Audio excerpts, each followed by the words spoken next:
Yooyaa malee yooyaa dhaggeeffattoota raadiyoo BBC afaan oromoo nu dhiyaadhaa bakka nu dhaggeeffachuu jirtan cufaatti sagantaan keenya am jalqaba qophii irra keessatti olimpikiin Tookiyoo guyyaa irraa ifaatti eegalee atileetonni Itoophiyaa abdii qabaachuu himan.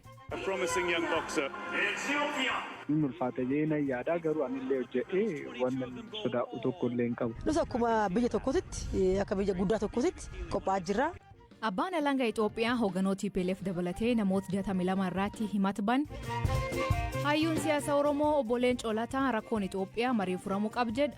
Mariidhaan ibdee jiru hundaa'uu tarreessinee furmaata argachuu qabna jechuu wayya. Ani akka jaarsaatti kanatu natti mul'ata. Tokkichi Booranaa Bariisis jaatanii alii agammaa maaliif leellifama? Kanaaf oduu dabalataan waliin tura an asli galgaloo.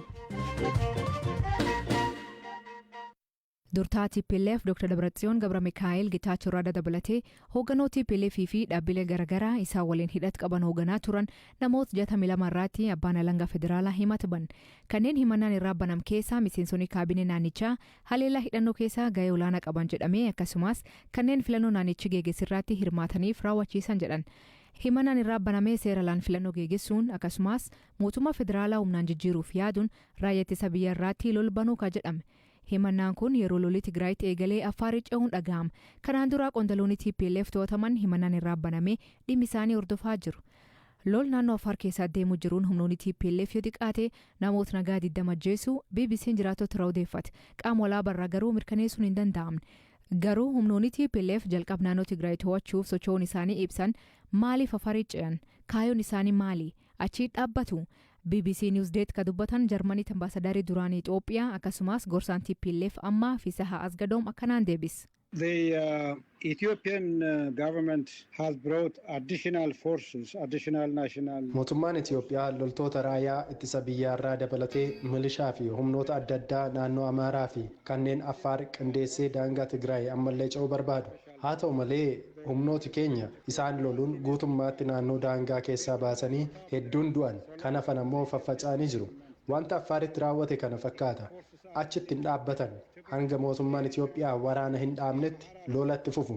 Loltootni mootummaa hanga ammaa lixa Tigraay jiru. Loltootni Eertiraa jiru. Humni adda Amaaraa bakkeewwan garii Tigraay keessaa qabatee jira. Dabalataan Tigraay deeggarsa namoomaa irraa kutamtee jirti. Kanaaf hanga jijjiiramni argamutti yookaan waliigalteen jiraatutti humnoonni Tigraay mootummaa federaalaan wal loluutti fufu. Ani garuu karaa Jibuutii kutuuf deemuu isaanii hin beeku. Natti hin himamne. Ammoo hanga uummata Tigraayiif balaa ta'anitti waraannetti fufa. Continue to engage the Ethiopian forces so long as they are a threat to the security of the Tigray people. Lol torbaan dabree gaaf sanbataa TPLF'n baneen naannoo Affaaritti lammiileen nagaa 70 ol buqqa'an waan qondaaltonni TPLF kun dubbatan faallaatti jidduu kanaa raayyaan ittisa biyyaa humnoota TPLF Affaar keessa socho'an irratti haleellaa raawwatu ibsa.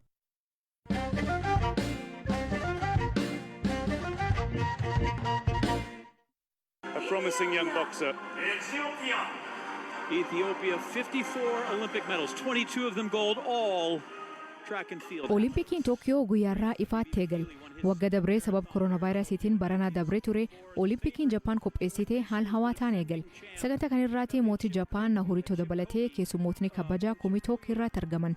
Olimpikii kanarratti atileetonni 11 ol biyyoota 207 irraa walitti babbahanii 72 dorgommii irratti hirmaatu. Haa ta'u malee sirbanis Olimpikii kanarratti kanneen Itoophiyaa bakka bu'uun alaabaa qabatanii bahan namoota lama qofa. Sabab kanaaf namoonni komachuun yaada isaanii miidiyaa hawaasaa irratti ibsachaa jiru. Haa ta'u gara Japaaniin imaliin hin dura waa'ee qophii gara Itoophiyaa BBC'n atileetii kanaan dura warqee Olimpikii fiddee amma immoo pireezidantii Federeeshinii Atileetiks Itoophiyaa taatee Daraartuu Tulluu dubbiste. Qophiin keenya baay'ee gaariidha.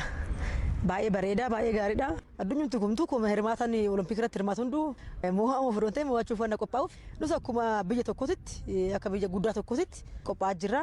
Itoophiyaa immoo isa irra darbee immoo kan Itoophiyaa adda goosisu gootichi keenya Abbabee Biqilaa bara akka faranjiitti bara 1964 waan mo'ateef uummanni addunyaattis taanaan uummanni keessattuu immoo uummanni Jaapaan uummanni keenyas qabxii olaanaa nurraa eega. Rabboon gargaaree qabxii gaarii finna jennee yaadna wanni guddichi wanni nu jeeqee sirriitti akka garaa keenyatti akka hojjennu godhe tokko koovidii Tookiyoo qilleensa ishii baay'eedha. Magaalatti wannoonsaa haalli qilleensa isaatii fi haalli pirootokoolii koovidii baay'ee yaachisaadha. Atileetota Olimpikii kanarratti Itoophiyaa bakka bu'uun hirmaatan keessaa tokko Solomoon Tuufaa.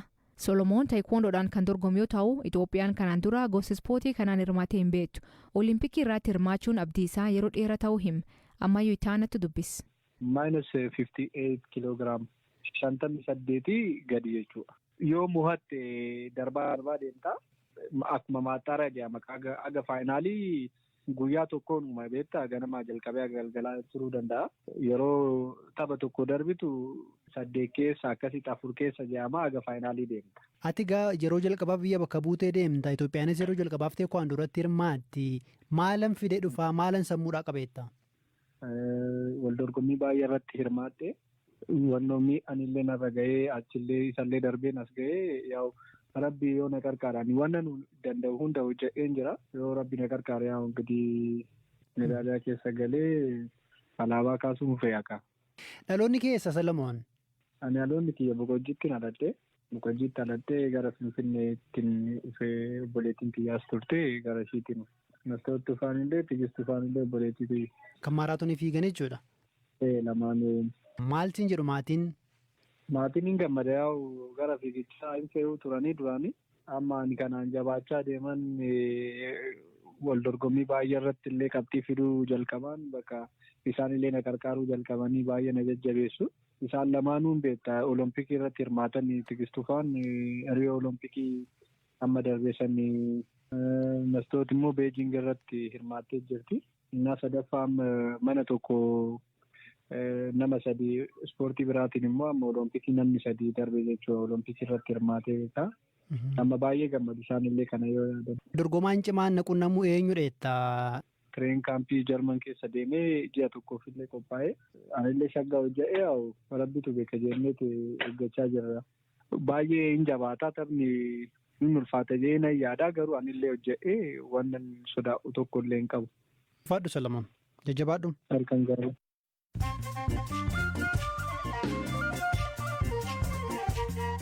Dhaggeeffattoota oduu gaggabaaboo jalqabaanii naannoo Beenishaangul godina Matakal aanaa Bulaanaatti guyyaa roobii haleela namoota gaddaan irraa banameen namoonni 4 miidhaman jiraatonni haleela raawwateef raayyaa ittisa biyyaa himatan raayyaan uummata isin malee hin rukunuu jechuun waakkate.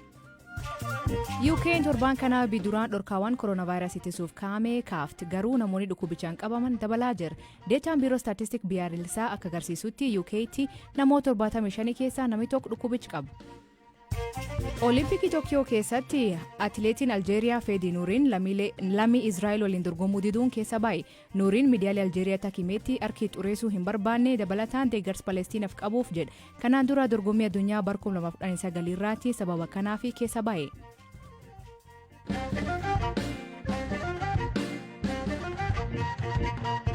Jaatanii alii mandiyaa akka gannaa deebiyaa akka jannaa marraasaa akka arbaa irree goorjam jaaree nam siree galata jaare siree alafe guyyoo xuuyyeetti kenne hidhee booranaa jaare abbaan hawwii guddaa tokkochi booranaa bariisis jaataniin dhufi turu lubbuu turaan dedhan jedhe. Qorataa fi barreessan seenaa abjaatanii diidaa kaji 10 boson keessis waliin ture akkan jedhee him kitaab jaarraa keessatti yook bulcha boorana duraanii jaatanii alii ibs jaataniin kajaalatamee wagga 29 du'isaatiin duubaarfamu akka bulchaatti uftuffachaa ture jetti jaaroleenis wa'is beetu karooraa fi toraarii alaa guyyoo hojiirra oolchuuf hojjedhu malee karoor biraatu hin baafne jechaa ture jedhan inni hagamaa maaliif akkan leellifamu.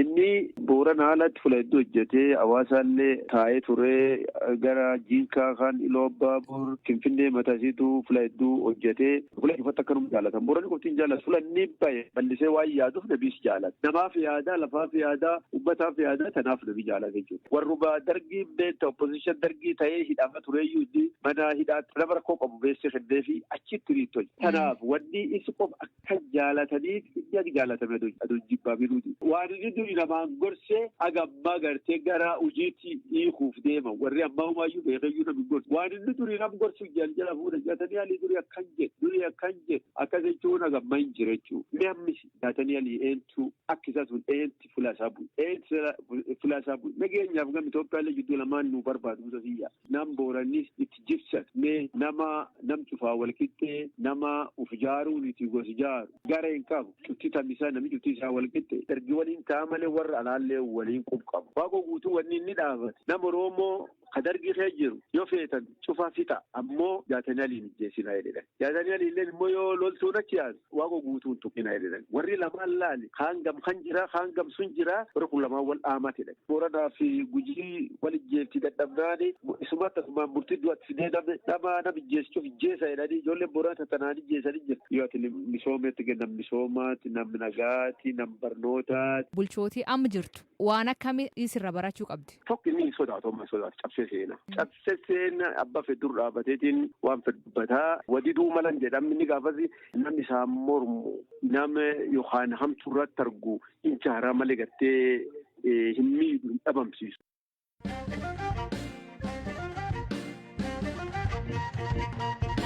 Lolii baatii 8 dura Tigraayitti eegalee beeksisa babal'ifachuun naannoo Amaaraa akkasumas Afarii ce'e miidhaa dhaqqabsiisaa jiruun yaaduun kanneen lol deemaa jiruun yaaddoo ibsatan baay'ee lol kanaaf furmaatii maalii ammayyuu itaana hundeessaa baa'uu fi gameessa siyaasa Itoophiyaa waggoota dheeraaf dhiyootti hordofan obbo Leencoo Lataa gaafate. Furmaanni isaa illiitiin biyya kanaa gattaa'ee mari'atee akkamitti walii wajjin jiraanna jedhu irratti walta'iinsa irra gahudha. Naashinaal daayaloog waan jedhamu sanatu baasa. Wal ta'uudha gabaabaatti kana akkasitti na mul'ata. Mi'a addatti amma TPLF aangoora ture waggaa dheeraaf isaan beektu paartii biyya bulchuu yookiin immoo mootummaa wajjin wal dhabaa yeroo ammatti sababni isaa wal dhabsiise rakkootti isaan buuse maali inni ijoo? Isaan lamaan gaafachuudha sana jedhatu himachuu qabu. Maalirratti wal dhabne jedhanii isaan himachuu qabu. Wal dhabbiin Itoophiyaa keessaa garuu Itoophiyaan biyya akkamiitii ka jedhu irratti hundi inni qawwee qabus inni qawwee hin qabnes wal dhabbiin jira sanarratti. Warra biyya saba tokkichaa afaan Amaaraa duwwaa dubbatu jedhutu jira. Warra lakki biyya sabootaa fi sablammii garagaraati warra jedhutu jira. Warra immoo lakki nuti kanuma keessa jiraachuun barbaannu baanee biyya walaba keenya ijaarranna warra jedhutu jira. Wal dhabbiin bifa bal'aadhaan akkasitti deemaa jira. Gariin qawweedhaan of himaa jira. Gariin immoo manuma taa'ee guutuuma. Egaa amma TPLF kan lolarra jiranii haalduree kaan dhukaasa dhaabuudhaaf yookiin immoo araaratti deebi'uudhaaf wantoota sana keessa dhimmoota siyaasaa kaasaniis qabu mootummaan immoo sanan fudhanne kanaaf lolli amma deemu kun nagaa fiduu danda'a deebisee? Lolli kamuu nagaa fiduu hin danda'u. Nagaan kan inni argamu haasaa nagaa qofaani. Lolli fedhe abbaan fedhe yoo injifatee nagaa fiduu hin danda'u. Akkasitti as geenyeewu ammas lola deebinee kanarraa barree ammaan booda lolli nu gahuu qaba. Mariidhaan dhibdee jiru hundaa'uu tarreessinee furmaata argachuu qabnaa jechuu wayya. Ani akka jaarsaatti kanatu natti mul'ata. Mi'a amma gasinni Itoophiyaa jirtu waggaa 3 dura biyyatti deebitanii akka nama siyaasa tokkotti akka nama siyaasa gameessa tokkotti rakkoon kun akka kana gaadhaan akka furamuudhaaf gaheen isin baatan yookiin immoo sochii godhaa jirtan ni jiraa? Lakki nuti waggaa 3 dura yeroo biyya deebinu haalli gaafas turee fi haalli har'a jiru baay'ee walirraa fagoodha. Mariin biyya guutuu barbaachisaa. Asitti dhumachuu qaba wal dhabbiin keenya, wal loluun keenya. Dhaloota kanarratti dhumachuu qaba. Hin gahee aanatu kanatti natti mul'ata. Tole nama siyaasa tokko gaafannaan jarri TPLF durumaa aadaadhuma mariidhaan furmaata hiikuu hin qabanii jedhanii qeequ. Isinis isaan beektu yaadi keessan maali? Itoophiyaa keessa mariidhaan rakkina furuun Tigiroota irratti qofa kan daanga'u bal'aadha. Ilmaan saboota biraas amala sana qaban. Aadaa politikaa biyya kanaatu fokkisaadha. Aadaa dimokiraatawaa miti. Aadaa dimokiraasii horachuu qabna. Tole ulfaadha obbo Leencoo galatooma. Nagaan. Dhaggeeffattootteen sagantaan har'aa ganumaa torbaan guutuun waliin turuu keessaniif ulfaadha isiniin jedha. Mammaansi keenya gaabbiif eegen abba duuba. Sagantaa kan qophees Amaayyoo Itaanaa gam teknikaatiin Deevis Masaaru kan isiniif dhiyeessan Aslii Galgalooti torbaan dhufuu nagaa waaqakee bulaa oraa bulaa deebanaa hangafamaan dhan bulaa.